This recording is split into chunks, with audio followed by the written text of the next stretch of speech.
আসসালামু আলাইকুম। এটেন বাংলা সংবাদে সবাইকে স্বাগত জানাচ্ছি। আমি অনামিকা হাসান পুনম। এবারে বিস্তারিত। যুদ্ধে টাকা ব্যয় না করে জলবায়ু পরিবর্তনের প্রভাবে ক্ষতিগ্রস্ত দেশগুলোকে সহযোগিতা করার আহ্বান জানিয়েছেন প্রধানমন্ত্রী শেখ হাসিনা। রাজধানীতে 4 দিন ব্যাপী জাতিসংঘ জলবায়ু অভিযোজন সম্মেলন উদ্বোধন করে তিনি এই আহ্বান জানান। আগামী 27 বছরের জন্য সরকার যে জাতীয় অভিযোজন পরিকল্পনা গ্রহণ করেছে তা বাস্তবায়নে ধনী দেশগুলোকে এগিয়ে আসার আহ্বান জানান প্রধানমন্ত্রী। বিস্তারিত আপেল মাহমুদের রিপোর্টে। প্রচণ্ড তাপদাহে বিপর্যস্ত জনজীবন, জলবায়ু পরিবর্তনের প্রভাবে ঘন ঘন বন্যা, ঝড়সহ প্রাকৃতিক দুর্যোগের শিকার গোটা বিশ্ব। জলবায়ু পরিবর্তনের এই অভিঘাত মোকাবেলায় শুরু হয়েছে 4 দিনব্যাপী জাতিসংঘ জলবায়ু অভিযোজন সম্মেলন, national adaptation plan nap expo. রাজধানীর বঙ্গবন্ধু আন্তর্জাতিক সম্মেলন কেন্দ্রে এই এক্সপোর উদ্বোধন করেন প্রধানমন্ত্রী শেখ হাসিনা। শুভ উদ্বোধন ঘোষণা করছি। প্রধানমন্ত্রী বলেন, বাংলাদেশের দুর্যোগ ঝুঁকি হ্রাস ও জলবায়ু পরিবর্তন অভিযোজনে কার্যকর পদক্ষেপ নেয় সাম্প্রতিক সময়ে দুর্যোগে ক্ষয়ক্ষতি কম হয়েছে।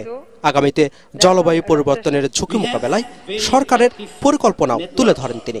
আগামী 27 বছর ন্যাপে গৃহীত কর্মপরিকল্পনাসমূহ বাস্তবায়নের জন্য আমাদের প্রায় 230 মিলিয়ন মার্কিন ডলারের প্রয়োজন।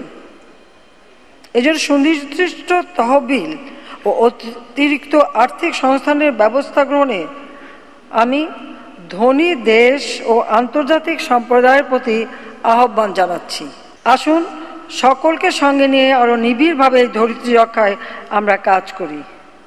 সেই সাথে একটি কথা না বলে পারছি না, এই যুদ্ধে অস্ত্র এবং অর্থ ব্যয় না করে সে টাকাগুলি এই জলবায়ু পরিবর্তনে যদি ব্যয় করা হতো তো বিশ্বটা রক্ষা পেত। আগামী প্রজন্মের জন্য নিরাপদ পৃথিবী করতে 6 দফা দাবিও তুলে ধরেন সরকার প্রধান। COP26 এর সিদ্ধান্ত অনুযায়ী উন্নত দেশগুলোকে 2025 সালের মধ্যে অভিযোজন অর্থায়ন 2019 সালের তুলনায় দ্বিগুণ করার কথা। এটি বাস্তবায়নে আমি ধনী দেশগুলোর প্রতিও আহ্বান জানাই। পরে এক্সপোর বিভিন্ন স্টল ঘুরে দেখেন প্রধানমন্ত্রী। দেশে প্রথমবারের মতো আয়োজিত এই সম্মেলনে অংশ নিয়েছেন 104টি দেশের জলবায়ু বিশেষজ্ঞ, এনজিও প্রতিনিধি সহ বাংলাদেশের বিভিন্ন মন্ত্রণালয়ের প্রতিনিধিরা। Apple Mahmud, ATN Bangla, Dhaka.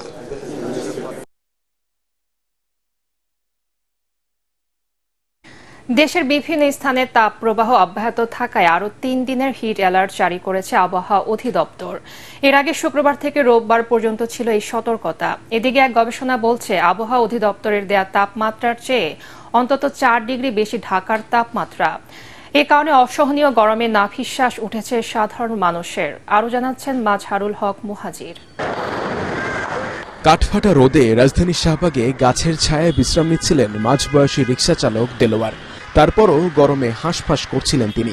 1 ঘন্টা রিকশা চালান, 1 ঘন্টা বিশ্রাম। কয়েকদিন এভাবেই এখন চলছে তার। রাজধানীর বিভিন্ন এলাকায় কর্মজীবী বেশিরভাগ মানুষেরই প্রচন্ড গরমে এমন দুরবস্থা।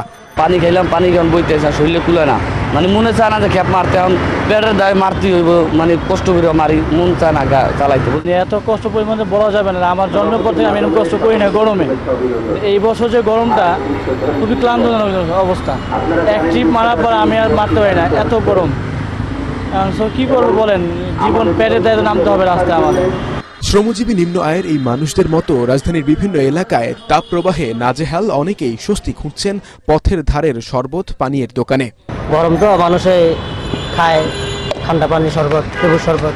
গরমের সাথে স্বাদ নেই।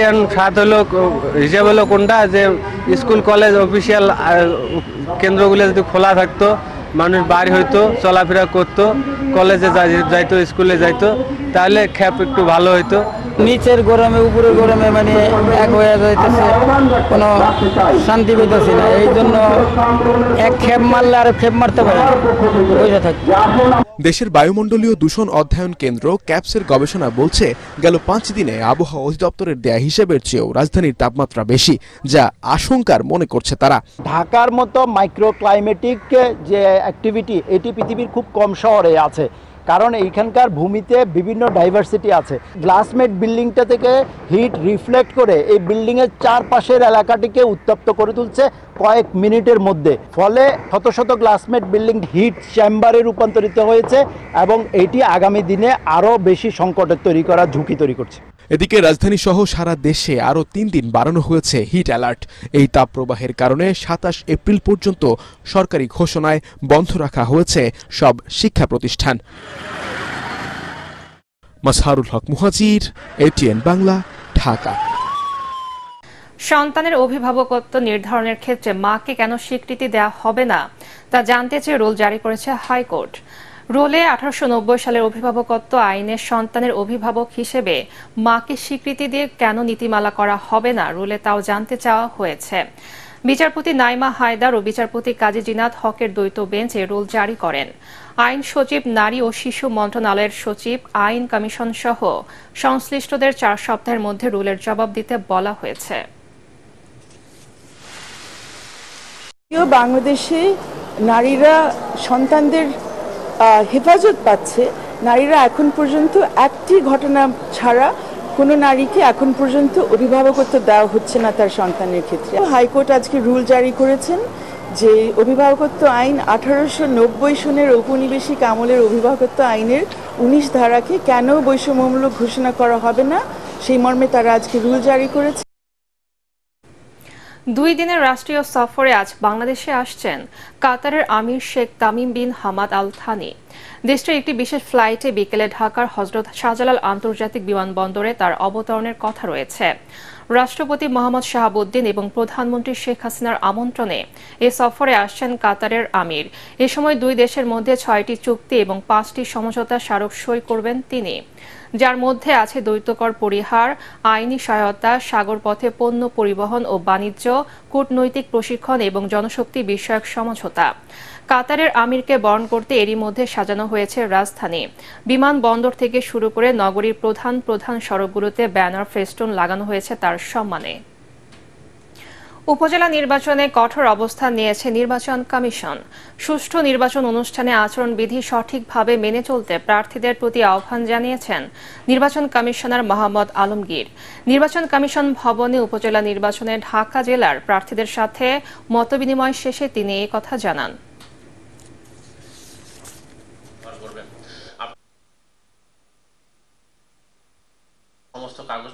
অতীতের নির্বাচনগুলোতে যারাই আইন শৃঙ্খলা মানে নেই, নিয়ম মানে নেই, তাদের কিন্তু আমরা সে যেই হোক না কেন, যারই আত্মীয় হোক, যে দলেরই হোক, তাকে কিন্তু আমরা ছেড়ে দিইনি।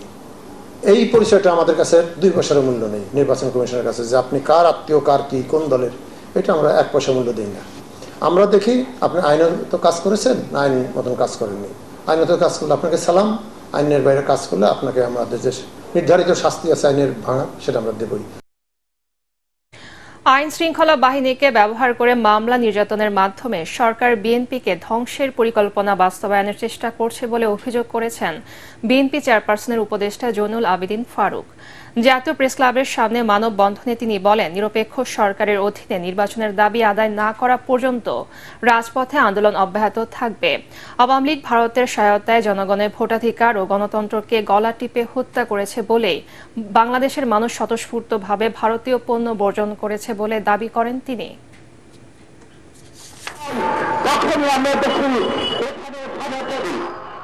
সরকার পাথরের মতো বাংলাদেশের মানুষের বুকের উপরে দাঁড়িয়ে আজকে যে কলঙ্ক অধ্যায় সৃষ্টি করছে, সেই সরকারের সহায়ক সরকার বলে আজকে আপনারা দাবিদার এই ভারতীয় সরকার।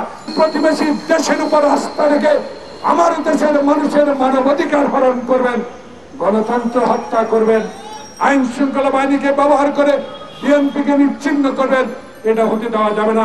ভারত থেকে পণ্য বোঝাই ট্রাক নিয়ে প্রথমবারের মতো বেনাপোল স্থলবন্দরে আসলেন এক নারী ট্রাক চালক। তার নাম অন্নপূর্ণা রাজকুমার। ভারতের অন্ধ্রপ্রদেশ থেকে ৫,৪৬৩ কেজি গেঞ্জির কাপড় ভর্তি ট্রাকটি নিয়ে তিনি গতকাল বিকেলে বেনাপোল বন্দরে পৌঁছেন। এসব মালামালের বাংলাদেশি আমদানিকারক মন্ডল ইন্টারন্যাশনাল লিমিটেড। অন্নপূর্ণার স্বামীও একজন ট্রাক চালক। তারা দুজন একই ট্রাকে কাজ করেন। ট্রাক চালিয়ে বাংলাদেশে আসতে পেরে খুশি ওই নারী চালক। বেনাপোল বন্দরের ভারপ্রাপ্ত পরিচালক রেজাউল করিম জানান, এই প্রথম ভারতীয় কোনো নারী ট্রাক চালক পণ্য নিয়ে বেনাপোল বন্দরে এলেন। বিষয়টি গুরুত্ব সহকারে নিয়ে তার ট্রাক থেকে পণ্য দ্রুত খালাসের নির্দেশনা দেয় বন্দর কর্তৃপক্ষ। এবার আল আরাফা ইসলামী ব্যাংক অর্থ সংবাদ।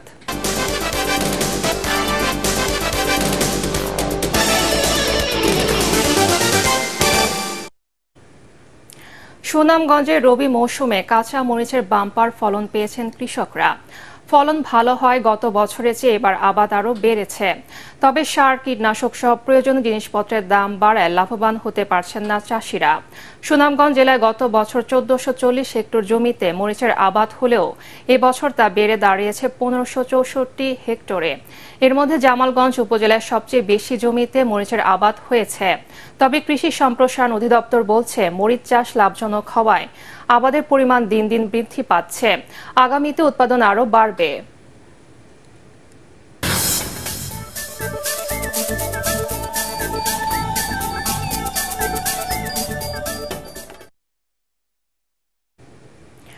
জুড বেলিংহামের ইনজুরির সময়ের গোলে লা লিগায় বার্সেলোনাকে 3-2 গোলে হারিয়েছে রিয়াল মাদ্রিদ।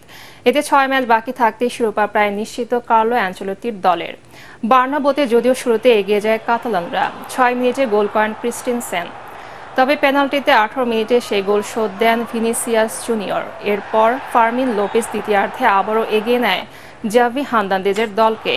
এবার লুকাস ভাস্কুয়েজের গোলে সমতায় ফেলে লা ব্লাঙ্কোরা।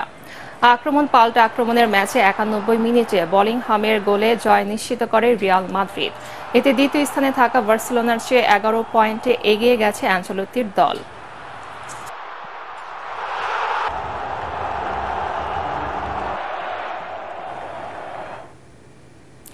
টাই ব্রেকারে কভেন্ট্রি সিটিকে 4-2 গোলে হারিয়ে এফএ কাপের ফাইনাল নিশ্চিত করেছে ম্যানচেস্টার ইউনাইটেড। ওয়েম্বলিতে 58 মিনিটের মধ্যে 3-0 গোলে এগিয়ে যায় রেড ডেভিলরা। মনে হচ্ছিল ম্যাকেটমিনি, মাগুইরা আর ব্রুনো ফার্নান্দেজ দলকে সহজ জয়ই এনে দিচ্ছেন, কিন্তু এরপরই ঘুরে দাঁড়ানোর অবিশ্বাস্য এক গল্প লিখে সমতায় ফেরে কভেন্ট্রি সিটি। 71 আর 79 মিনিটে 2 গোল দেওয়ার পর 95 মিনিটে রাইটের গোলে স্কোর লাইন 3-3 করে দলটি। অতিরিক্ত সময়ের 122 মিনিটে গোল দিলেও তা বাতিল হয় অফসাইডে। এরপর টাই ব্রেকারে জয় নিয়ে মাঠ ছাড়ে এরিক টেন হাগের দল। ফাইনালে ম্যান সিটির মুখোমুখি হবে তারা।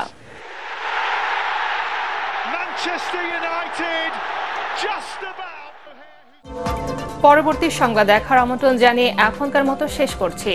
এটিএন বাংলার সংবাদ ইউটিউবে দেখতে ব্রাউজ করুন, youtube/ATN বাংলা নিউজ। ধন্যবাদ সবাইকে।